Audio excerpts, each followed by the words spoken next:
Cinema, in its purest form, was the silent era. Black and white silent films captivated the world. Then came sound. Wait a minute, you ain't heard nothing yet. And then came color. Then came TV. Color was great, but it almost obliterated the art of black and white cinematography. We can't see in black and white. It's another world. That's what makes it even more special. So let's take the color down to 0, adjust the contrast and brightness, and pretend that some things are just better in black and white. Interesting. Excuse me. Okay, look, I'm not into purple things. Now, I like prints, but not because of the purple, and Barney has always kind of freaked me out, to be honest. They help keep our neighborhoods neat and clean. I don't despise purple by any means, but it's just not a color I'm drawn to. However, I do own a pair of purple Pumas for some reason. Now, having got that out in the air, let's talk about the 1996 adaptation of Lee Falk's The Phantom, directed by Simon Wincer.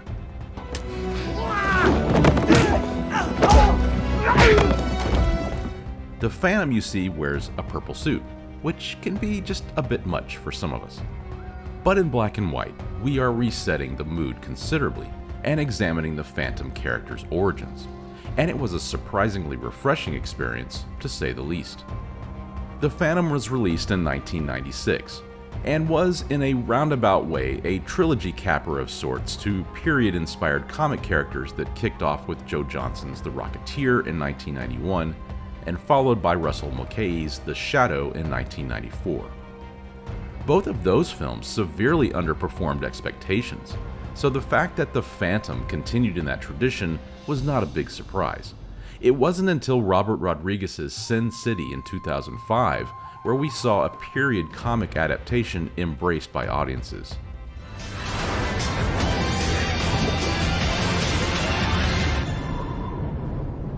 Walk down the right back alley in Sin City, and you can find anything. Billy Zane starred as the Phantom, co-starring with Kristie Swanson, Treat Williams, Catherine Zeta Jones, James Remar, and the island-loving prisoner himself, Patrick McGoohan, as Daddy Phantom. Have you any idea what it means if the Brotherhood gets control of the skulls? They'd be invincible. And stop them. When we strip away the purple suit, we are introduced to an entirely new film. A bolder film perhaps in that it immediately harkens back to its comic origins. Much closer, in fact, to its first big-screen serialization from 1943, starring Tom Tyler as Kid Walker, aka the Phantom. In 1936, Lee Falk debuted his creation in newspapers in comic strip form. As printed in bold black and white, Falk described the character's outfit in the comic as gray. In fact, so much so, he originally wanted to call him the Gray Ghost. The color of purple was introduced later in its run in 1939. Because as color printing began to gain steam, the thought was the Phantom's gray suit wouldn't stand out. The printer tried purple, and it stuck. But our boy Lee was not even consulted.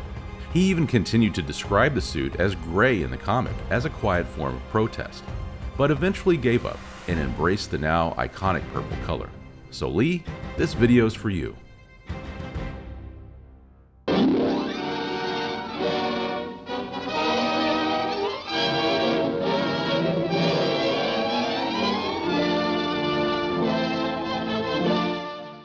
As we pointed out earlier, in 1943, a 15-part live-action movie serial debuted in theaters directed by Reeves Eason. Starring Tom Tyler as the Phantom, this adaptation does an admirable job in adapting several of Falk's comic stories. As expected with most serials at the time, these were treated as B or even C-level productions, so quality was not the priority, but it was probably still thrilling just to see that character on the big screen for the first time, and in black and white, as Lee Falk envisioned him to be. Sound the drums and tell all the jungle tribes the Phantom is still a man who never dies, and that the peace of the jungle must not be broken. In 1955, Columbia tried to remake the Phantom, and even shot scenes of actor John Hart as the Phantom, and used old footage from the previous serial to save money, but producers failed to check with the legal department and discovered that the rights had lapsed, and so the Phantom reboot was then reshot with the actor in a similar but different outfit and relabeled The Adventures of Captain Africa. The Phantom took a long break from the big screen, but did continue strong in comic form in the interim. He would pop up in things from time to time, like in the Beatles' Yellow Submarine film, for example. Can't we take one of these? No, if I only work with me mates. The Phantom also plays a part in Elio Petri's The 10th Victim, a 1965 dystopian comic book-styled sci-fi film where star Marcello Mastroianni professes his love for the character. He even dresses like him on occasion and collects his comics. Oh, no! Take my classics, no! Marcello! What's your favorite comic strip? The Phantom. I'm a romantic. There is also a 1960s unaired TV pilot with Lon Chaney Jr. floating around somewhere. He appeared in the mid-80s animated show Defenders of the Earth with fellow heroes Flash Gordon and Lee's own Mandrake the Magician character. Defenders of the Earth. In 1994, The Phantom 2040 debuted. It was an animated series, and it was quite acclaimed for the short time it was on the air, which leads us to the 1996 film. The Phantom begins with a rousing adventure scene on a 16th century pirate ship, detailing the origins of the hero and what can easily be called a great callback to the style of the comics and the serial. He jumped overboard and was washed ashore on a mysterious jungle island called Bengala. It seemed like a case of out of the frying pan and into the fire, but the Tuganda tribesmen meant the boy no harm.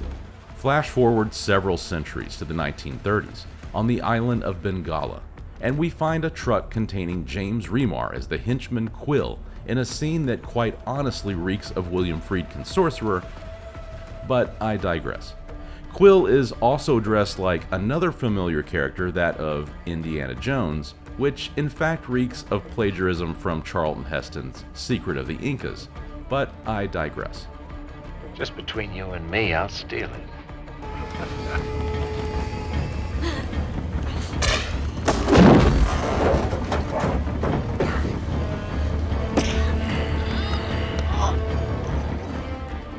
Once we see Billy Zane's interpretation of the Phantom on screen in black and white, we settle into a rousing film that feels like a natural progression of those earlier serials, but this time with money.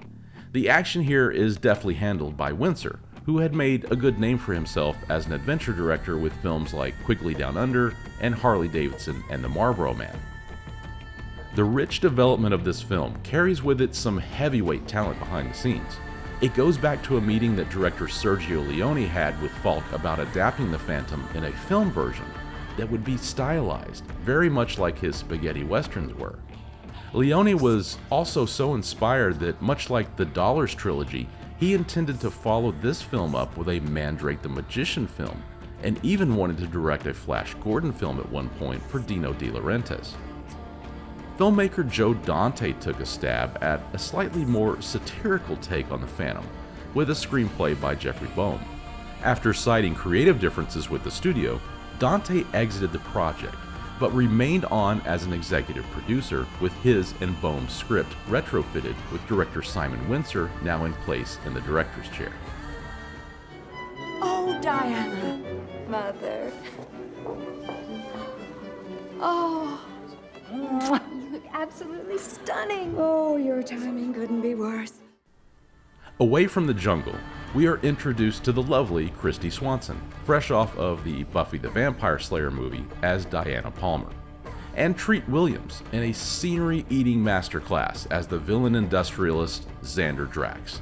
Williams is having a hell of a time here, and he clearly loved every second of it. It's magnificent! Show me the power! Show me the power! Catherine Zeta Jones makes an early screen appearance as Drax's evil henchwoman Sala. Jones, like Williams, is clearly having a good time here, going toe-to-toe with Zane and Swanson. There's an old jungle saying, never point a gun at someone because it just might go off. Ooh. lost hands. And finally, the great Patrick McGoohan as the previous Phantom, giving his fatherly advice from beyond the grave. In black and white, we get a real feel for the era of the mid-30s. The production design of Paul Peters is terrific, and the black and white adds a hidden layer that harkens back to the pictures of the 30s and 40s. You could say the Phantom is ripping on Raiders of the Lost Ark here, but it's really the other way around in a roundabout way, as Raiders was inspired by serials like the original Phantom in the first place. But with Raiders becoming such a lingering giant in the industry, the comparisons were inevitable as they are laughable. Standout scenes include the wonderful plane chase with the Phantom's dog named Devil and his faithful horse Hero assisting the Phantom and Diana.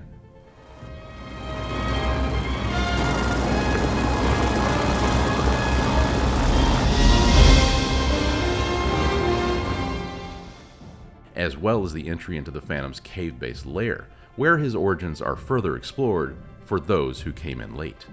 Where the Phantom really shines in black and white is of course its city scenes, where you really get that classic Art Deco feel. One can't wonder Lee Falk had to be in the theater wishing this film was in black and white. It changed the mood of the film, and the performances of the actors by matching those films from the past that they were obviously channeling in their performance. Zane was tasked with a very difficult role.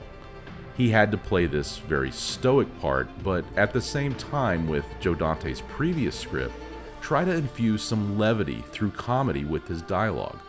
Not an easy task, but he pulls it off pretty well. It works a lot like The Shadow and The Rocketeer did. A comic strip come to life, if you will. All right, gentlemen, nobody... Ladies, kindly pardon my error. The ending of the film might be its weakest point, as it devolves from its previous location work to a studio backlot stunt show. Sala, cut the rope.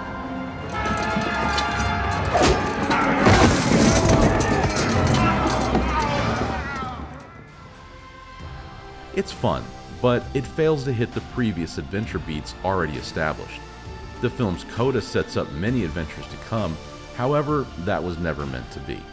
Perhaps it got a little bit lost in its own nostalgia, and it really failed to find its true cinematic footing for audiences at the time. An audience that had already tried on the suits for The Rocketeer and The Shadow and said no thank you. The Phantom, though, is a fun movie in color with its tongue-in-cheek dialogue and high-end action set pieces. But in black and white, it just feels a little bit better, the way Lee Falk wanted it to feel. So let the gray ghost walk free from his purple prison and judge this one for yourself.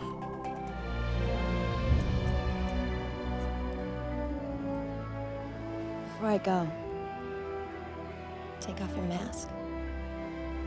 Let me see your face. Post the 1996 film, it's been pretty quiet on the Phantom front, except for a 2009 miniseries called simply The Phantom, which saw a new Phantom take on corruption in the mean streets of modern-day Indonesia, starring Ryan Carnes as the Phantom and Isabella Rossellini as a doctor. This miniseries has a backdoor TV series pilot vibe to it, but it too, like the film version, failed to engage an audience. The 1996 Phantom film is probably the best of the Phantom filmed adaptations thus far, and if you're not a fan of the purple suit, then crank that color down on your set and make it better in black and white. This is Erik Clapp for Cinema Force, signing off.